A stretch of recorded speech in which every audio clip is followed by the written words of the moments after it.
I'm going to get Coach a bottle of water. You guys just pass the microphone around for just identify yourself for Coach Knowles. We'll start off. Who's throw that bad boy over here? I am not throwing my microphone. Of course you will. Gabe, where's the microphone? Oh, okay. Yeah. That's fine.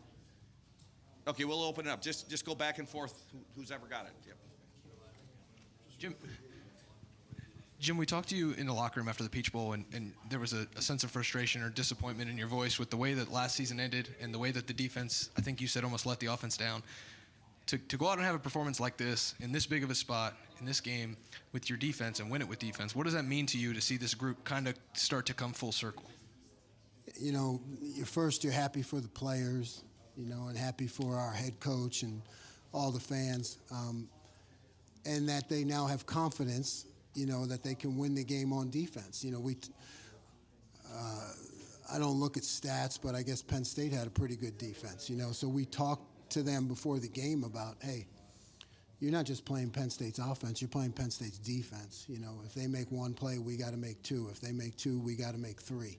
So it's a sense of maturity, leadership, maybe a little chip on your shoulder, and we've done a lot of work to have everyone have faith in us, for sure. Over to the left, Cameron Teague Robinson, The Athletic. Jim, you mentioned on Tuesday how you had to get Penn State off schedule because they could just move the ball so methodically. 1 of 16 on third down. What does that say about where this defense is right now than maybe where it was coming into the year?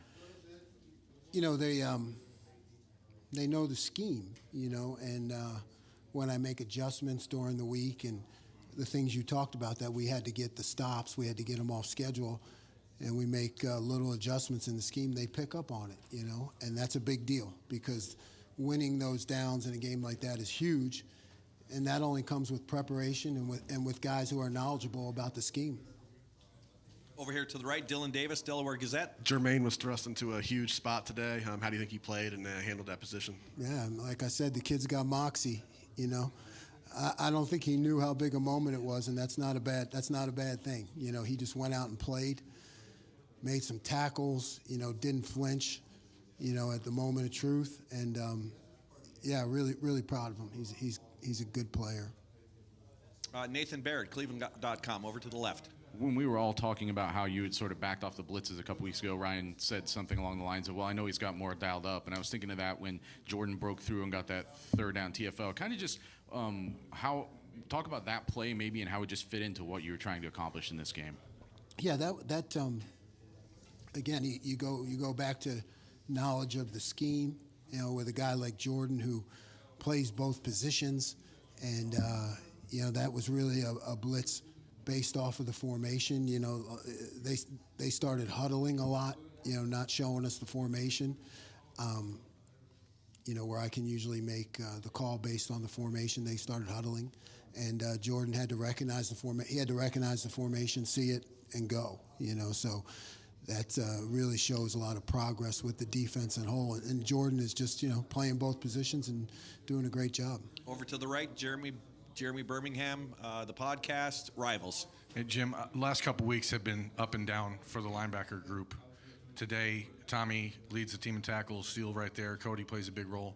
How important was it for you to see those guys be productive today, knowing that they were going to be tested in the short passing game, the running game, etc.? Yeah, it was, that intermediate passing game combined with a, really strong running attack. We knew that they were going to be a real focus in terms of making plays. I've always had faith in them, and they're doing the right things. And then it's just, it's that competitive excellence. It's showing up when we need them the most, and those guys are veterans, and they showed that we can count on them. Over to the left, Bill Rabinowitz, Columbus Dispatch.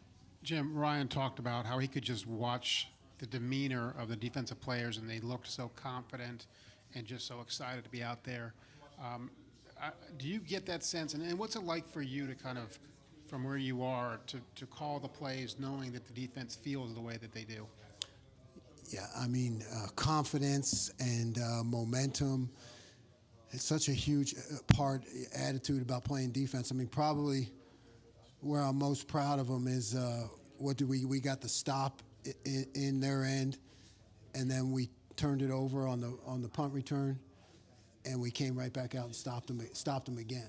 You know, I think that shows a lot of confidence and a lot of want to. Hey, okay, that's fine. Put us. You know, you don't flinch in that situation because that's easy to, you know, hang your head. And they went out there and got the stop. So I think that sequence right there kind of shows where we're at right now. Adam Rittenberg, ESPN. Yeah, Jim, your defensive linemen before the year were talking openly about being the best group in the country and a lot of high hopes on them. How do you feel they played today, and where are they as a group right now? You know, there's a lot of depth there. There's a lot of guys that play. You know, they've really been solid all year. Guys inside are making tackles. You know, we've been getting pressure. So, yeah, I mean, I think that maybe people look at stats only, but I could see the film. You know, I knew we have a really good group, and they showed up. Over to the left, Dan Hope, 11 Warriors. Just got Jim, time for a few more for Coach. What do you think is just the biggest thing that's clicked this year, that's allowed this defense to take this step and really play it as an elite level so far this year? You got great leadership, you know. You got guys who want to, I don't know, hold up our end, guys who want to be counted on. And then you throw that in with an extra year knowledge of the scheme. You know, that knowledge of the scheme is really a big deal. Being able to see, you know, the forest through the trees, understanding, being able to handle, you know, adjustments during the week, you know, where, you know, maybe in the past you're hesitant to put new things in because guys don't quite understand them, and they pick things up and they study, and they take a lot of pride. Over to the left here, Marcus Hartman, Dayton Daily News. I think early they were averaging 8 yards a carry. They had a couple of explosive runs, and then sort of like looked like you turned the spigot on them. And what was the difference there? The explosive runs were just bad calls by me, and you know, so I started making better calls. Yeah. Over to the right here, Jeff Gilbert, Press Pros. What types of things were you concerned that Penn State might be able to be successful at, and how did you stop those? What are the things you felt like? Yeah, certainly the running game. You know, they were a team that could drive the ball, and the intermediate passing game, you know, very effective. So, you know, we wanted to get them in situations where they had to throw the ball down the field. And give our rush a chance to get there. We mixed things up somewhat in the rush.